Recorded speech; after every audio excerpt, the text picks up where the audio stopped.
Dramily.com, unlimited drama series. The crystal chandelier above the charity gala cast shadows that danced across faces worth more than my annual salary. I stood there in my rented tuxedo, watching my wife Amanda glide through the crowd like she owned the place. Which, given her recent behavior, she probably thought she did. "Another champagne, sir." The waiter's voice cut through my observations. "Make it a double," I muttered, keeping my eyes on Amanda as she laughed at something Richard Blackwood said. Richard Blackwood, the city's golden boy developer, the man who'd been funding Amanda's nonprofit for the past 6 months, the same man who'd been texting my wife at midnight. "I'm Jake Morrison, and I manage investment portfolios for mid-tier clients at Henderson Financial. Nothing glamorous, but it pays the bills and keeps us in our downtown condo. Or at least it used to keep us there together." Amanda caught my stare from across the room and gave me that practiced smile, the one she reserved for donors she barely tolerated. When had I become just another donor in her life? "Jake, buddy, you look like someone stole your lunch money." My friend Tony appeared beside me, adjusting his tie. Tony owns 3 gyms across the city and has the kind of straightforward honesty that cuts through pretense like a knife. "Just enjoying the show," I replied, nodding toward Amanda and Richard. They were standing close enough that a business card couldn't fit between them. "And that's not a show, man. That's a preview of coming attractions." Before I could respond, Richard approached our group with Amanda on his arm. His smile was the kind that belonged on a shark. "Jake Morrison, right? Amanda's told me so much about you." He extended his hand, gripping mine just a little too firmly. "I have to say, your wife is absolutely brilliant. Her vision for the Children's Foundation is exactly what this city needs." "Funny," I said, matching his grip.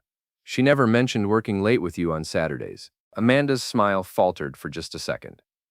"Richard and I have been developing the new community center proposal. It requires extensive planning." "I'm sure it does." I released Richard's hand and noticed him flex his fingers slightly. "Must be exhausting work, all those weekend strategy sessions." Richard's laugh sounded forced. "Well, Amanda certainly brings passion to everything she does." The way he said passion made my jaw tighten. Tony stepped closer, reading the tension. "Richard, isn't it?" Tony's voice carried the kind of weight that comes from years of dealing with gym tough guys. "I've heard about your development projects. Some interesting financing choices. I'm sorry, and you are. Someone who pays attention to city council meetings. Your Riverside project had some creative accounting, from what I remember." Richard's face shifted, the practiced charm slipping. "I think there might be some misunderstanding about—" "Probably," Tony interrupted. "I misunderstand lots of things, like why married women need so much weekend consultation." Amanda's grip tightened on Richard's arm. "I think we should rejoin the other board members." As they walked away, I heard Richard whisper something to Amanda. She glanced back at me with an expression I'd never seen before. Part guilt, part defiance, and something else. Something that looked almost like pity. "You saw that, right?" I asked Tony. "Brother, Helen Keller would have seen that. Question is, what are you going to do about it?" I pulled out my phone and opened the voice recorder app. "I'm going to start paying attention." The rest of the evening played out like a badly written drama. Amanda barely spoke to me, spending her time circulating between Richard and the other major donors. I followed at a distance, recording conversations when I could, taking mental notes of body language and whispered exchanges. Around 11, I watched Amanda and Richard step onto the hotel's balcony. I positioned myself near the window, close enough to hear fragments of their conversation. "No, it can't keep doing this." Amanda's voice was strained. "Told you, after the vote next month." Richard's response was confident, possessive. "Jake's getting suspicious. He's not stupid. Then maybe it's time to stop pretending." My hands clenched around my phone. The recording app was still running. "I need more time to figure this out properly." "Amanda, you can't have both. You know that." When they came back inside, Amanda's lipstick was slightly smeared. Richard's tie was askew. They thought they were being discreet, but they might as well have hung a banner. The drive home was silent, except for the sound of Amanda typing on her phone. At every red light, I glanced over to see her fingers flying across the screen, deleting messages. "Good turnout tonight," I said finally. She didn't look up. "Richard seems very invested in the foundation." Her typing paused. "He's been incredibly generous." I bet he has." She looked at me then, her green eyes searching my face. "What's that supposed to mean?" "No, nothing. Just an observation about his generosity. We pulled into our parking garage, and Amanda was out of the car before I'd fully stopped. She was already in the elevator when I caught up. Amanda, wait. The elevator doors closed between us. I took the stairs, two at a time, reaching our floor as she disappeared into our apartment. By the time I got inside, she was already in the bedroom with the door closed. I sat on the couch, pulled out my phone, and played back the evening's recordings. The audio was patchy, but there was enough to confirm what I already knew. My wife was having an affair, and she was planning to leave me for Richard Blackwood. But here's the thing about managing other people's money. You learn to think several moves ahead.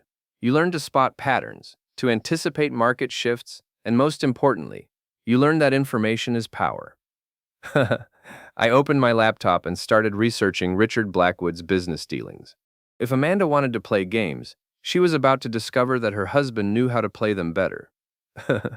3 days after the gala, I was sitting in my office at Henderson Financial when my phone buzzed with a text from Amanda. Working late again tonight, don't wait up. It was the fourth working late text this week. I screenshot it and added it to the folder I'd created on my phone, labeled Evidence. You look like someone ran over your dog, said my colleague Lisa Chen as she passed my desk.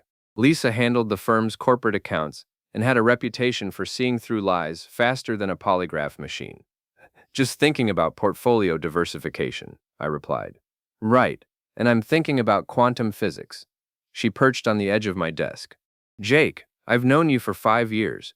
You've got that look people get when they're about to make a very bad financial decision. What's going on? I considered deflecting, but Lisa had always been straight with me. Hypothetically, if someone wanted to research another person's business dealings, what would be the legal way to do that? Hypothetically, public records are your friend. Corporate filings, city council minutes, property records, all public information. Why? Just curious about due diligence processes. Lisa studied my face. Jake, whatever you're thinking about doing, make sure you're doing it for the right reasons, and make sure you can live with the consequences. After she left, I spent my lunch break at City Hall, pulling public records on Richard Blackwood's developments. What I found was interesting, very interesting. Richard's company, Blackwood Development, had been awarded 3 major city contracts in the past 2 years. All 3 had come with significant cost overruns and deadline extensions. More intriguingly, all 3 had been approved by city council votes that passed by exactly 1 vote. I cross-referenced the voting records with campaign contribution data. Richard had donated generously to several council members' campaigns, always just under the reporting threshold that would require public disclosure. It wasn't illegal, but it painted a picture of someone who knew how to work the system. That evening, I got home before Amanda and decided to do some domestic investigation. Her laptop was password protected, but she'd always been predictable with passwords. I tried her birth year, our anniversary, her mother's maiden name. Nothing. Then I tried Richard B. 2023. The screen unlocked. My hands shook as I navigated to her email. What I found there made my stomach turn. Months of correspondence between Amanda and Richard, starting professionally but gradually becoming personal, then intimate. The most recent exchange was from that morning. Richard, can't stop thinking about yesterday. When are you going to tell him? Amanda, soon. I just need to figure out the logistics. Jake handles some of our joint accounts. Richard, I can take care of you financially. You know that. Amanda, it's just complicated. Richard, it doesn't have to be. File for divorce, cite irreconcilable differences, clean and simple. Amanda, what about the foundation? Richard, what about it? You'll still run it. Actually, you'll have more freedom without Jake questioning every decision. I screenshot everything, forwarding the image.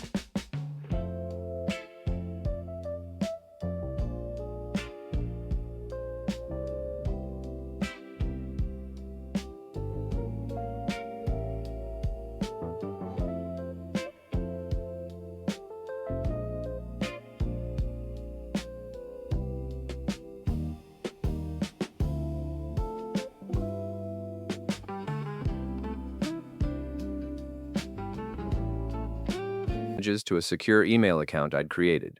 Then I noticed something else. Amanda had been researching divorce attorneys.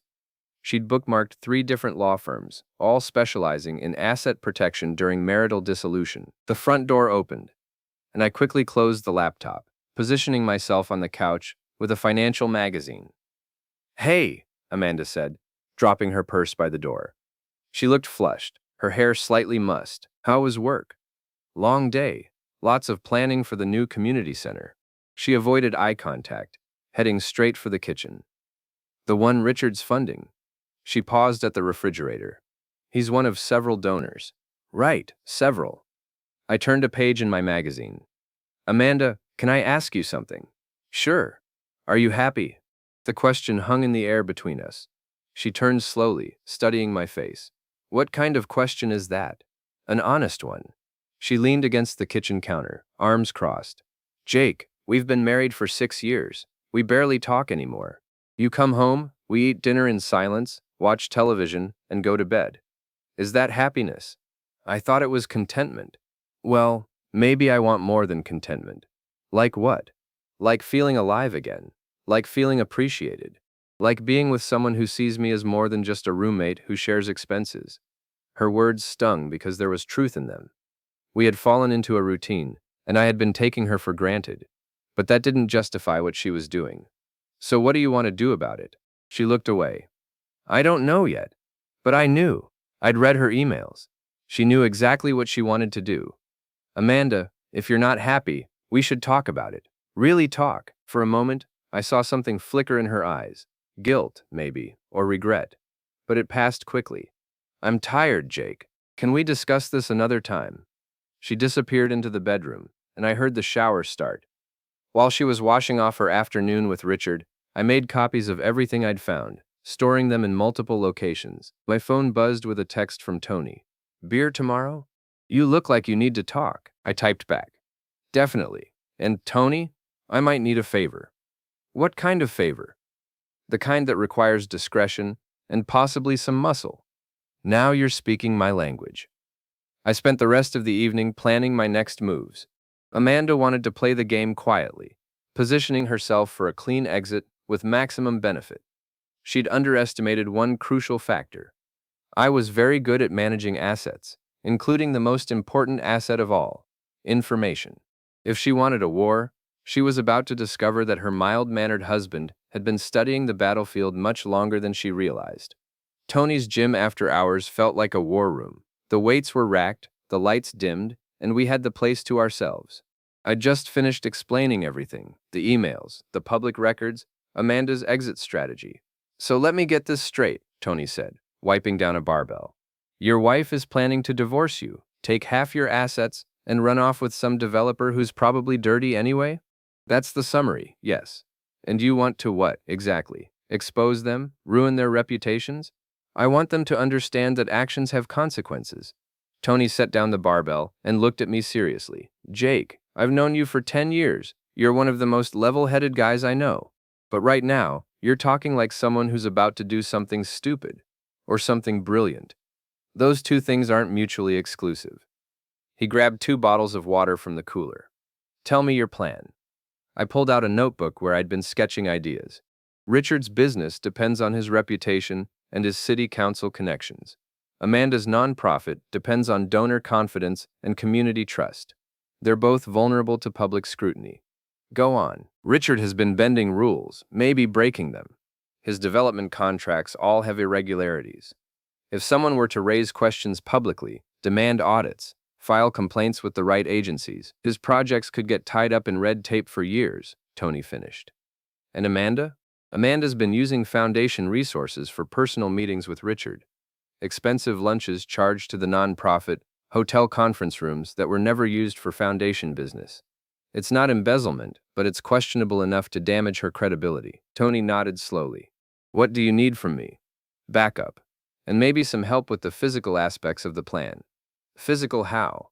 I showed him photos I'd taken of Richard's car, a pristine silver Porsche that he parked in the same spot outside his office building every day. Jake, please tell me you're not planning to trash his car. Not trash, just redecorate. The next morning, I implemented Phase 1.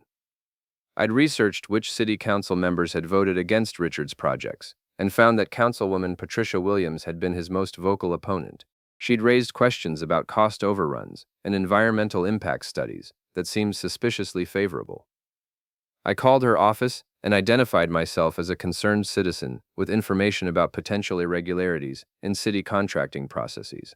Within an hour, I was sitting across from her in City Hall, presenting a carefully organized folder of Richard's public records. "This is very interesting, Mr. Morrison," she said, reviewing the documents. "You've identified patterns that my staff missed. I work in financial analysis. Pattern recognition is part of my job. And you're bringing this forward because I believe in transparency in government. These contracts represent millions in taxpayer money." It wasn't entirely a lie. Councilwoman Williams promised to review the materials and potentially call for an audit. Phase 1 was in motion. Phase 2 required more delicate 187 messages to your gym partner? She's just a friend. Don't send photos like. Watch more on Grammarly.com. timing. I'd learned from Amanda's calendar that she and Richard had a lunch meeting scheduled at the Riverside Hotel, the same hotel where Richard's controversial development project was located. I arrived early and positioned myself at the bar with a clear view of their table. My phone was ready to record, and I'd brought a small digital camera with a telephoto lens. They arrived separately but left together, walking to Richard's Porsche in the parking garage. I followed at a distance, documenting their interaction. When Richard pulled Amanda close and kissed her against his car, I got it all on camera. But I wasn't done. That evening, while Amanda was at what she claimed was a board meeting, I visited Richard's office building. His Porsche was in its usual spot, and the parking garage was mostly empty. I'd brought supplies, washable paint, stencils, and a small brush. Nothing permanent, nothing that couldn't be cleaned off, but something that would send a message. Working quickly, I painted "Married Women Deserve Better" across his windshield in bright red letters. Then I placed a printed copy of one of his emails to Amanda under his windshield wiper, along with a note. "Your business practices are getting attention. Might want to be more careful." I was back home before Amanda returned from her meeting. "How was the board meeting?" I asked when she walked in. "Productive. We're making good progress on the community center funding." "That's great. Any interesting developments?" She paused, studying my expression. "Jake, you're acting strange lately. Is everything okay?" "Everything's fine. Just curious about your work." The next morning, my phone rang at 7 a.m. It was an unknown number. "Is this Jake Morrison?"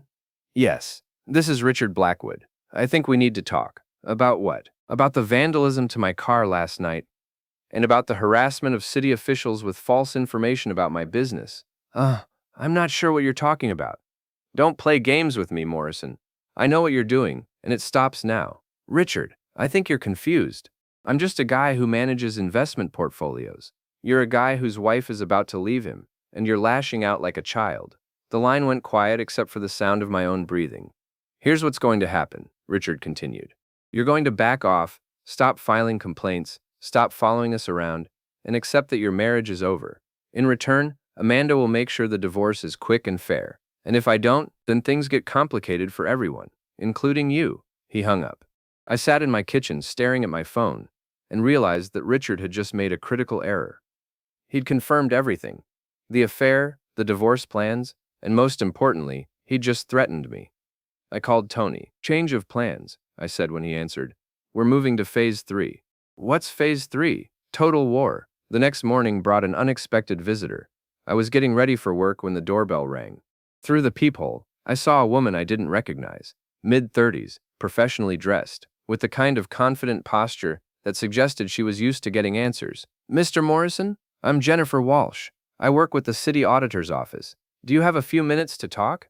I invited her in, offering coffee, while trying to process why a city auditor would be at my door. "Mr. Morrison, your complaint about Blackwood Development has triggered a preliminary investigation. We've found some irregularities that warrant further scrutiny." "What kind of irregularities?" "I can't discuss specifics, but I can tell you that Mr. Blackwood's projects will be subject to enhanced oversight going forward.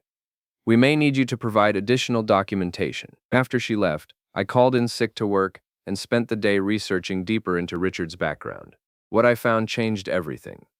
Richard Blackwood wasn't just bending rules. He was part of a larger pattern of corruption that involved several city officials and at least 2 other developers. The contracts, the campaign contributions, the favorable zoning decisions, it was all connected.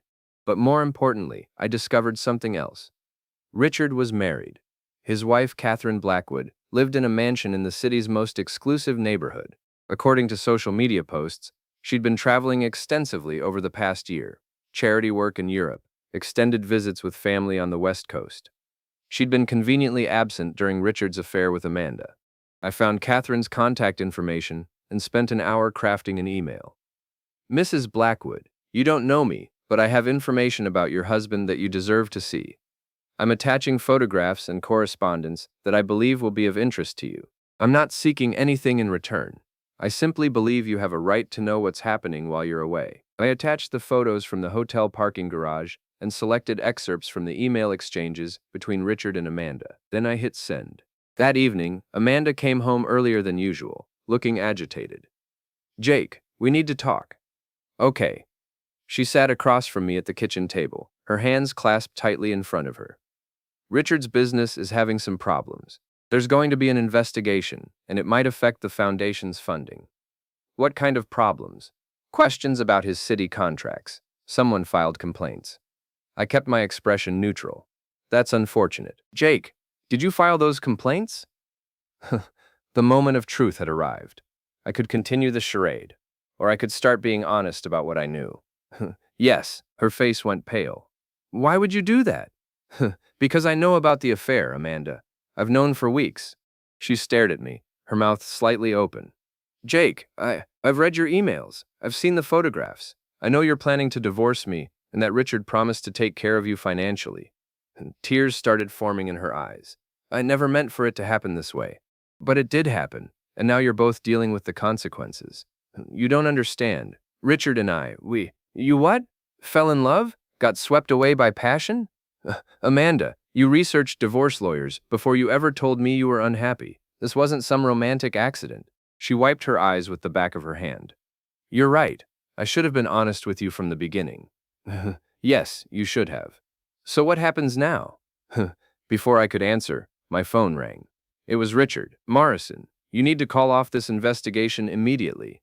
I can't do that, Richard. It's out of my hands now. My wife is flying back from California. She received some very disturbing emails with photos that could only have come from you. Amanda's eyes widened as she listened to my side of the conversation. Richard, I think your wife deserves to know what kind of man she's married to. You have no idea what you've started. This isn't just about Amanda and me anymore. There are other people involved, other interests.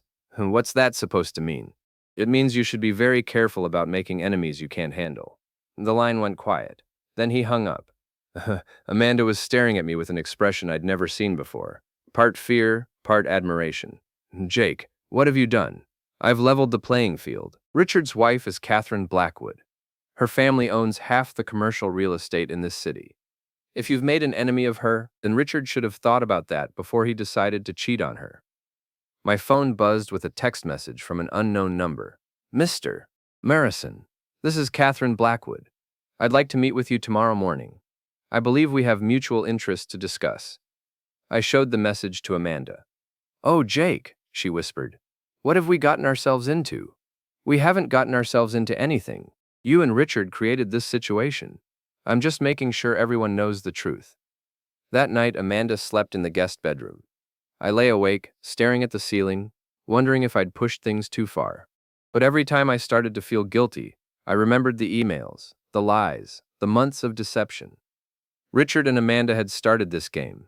Now they were about to discover that sometimes the quiet guy in the corner knows how to play better than anyone expected. Tomorrow's meeting with Catherine Blackwood would determine whether I was a genius or had just made the biggest mistake of my life. Catherine Blackwood was not what I expected. I'd imagined someone fragile, a wealthy socialite who'd crumble at the first sign of conflict. Instead, the woman who met me at the downtown coffee shop looked like she could run a Fortune 500 company, which, I learned, she essentially did.